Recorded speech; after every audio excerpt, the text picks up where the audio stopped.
So basically what I'm working on is wireless sensors. The intended application was originally to detect attacks, chemical attacks in public environments. That was for the Department of Defense. So what we ended up realizing was these types of sensors, which are called Athena arrays. So the big advantage of those arrays is that they basically are very directional, meaning that they will send back a signal in a very specific direction. And that direction will always be the direction that the signal comes from. So if this is a target and I have a reader in this direction, the reader is going to send information here. This device is going to send it back in exactly the same direction and in no other direction.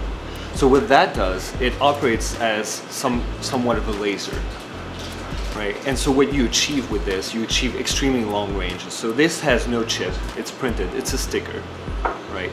But we get 30-meter reading range from this, which is more than 10 times what was done before. Before it was about 2 meters, so we increased that to 30 meters. This actually works as a humidity sensor as well because it has a resonance frequency. And that resonance frequency changes with humidity level. This is what we would call the sense sticker, right? You can stick it on the wall and that's your sensor. Now, it can only detect humidity. So we've adapted this same concept to this device.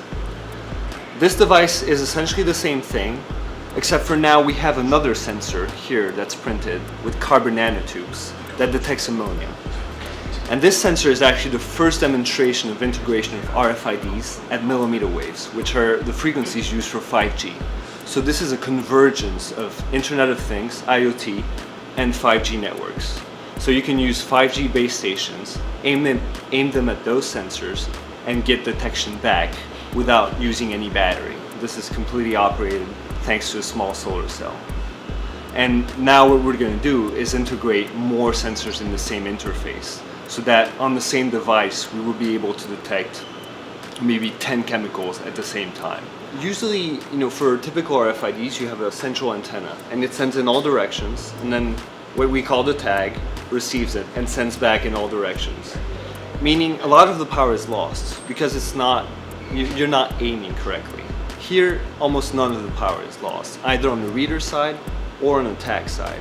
So basically what that enables is that for typical RFIDs now, the maximum reading range is around 20 meters. Right. We expect this to be around 1 kilometer, right? Awesome. So this is the game changer in that area.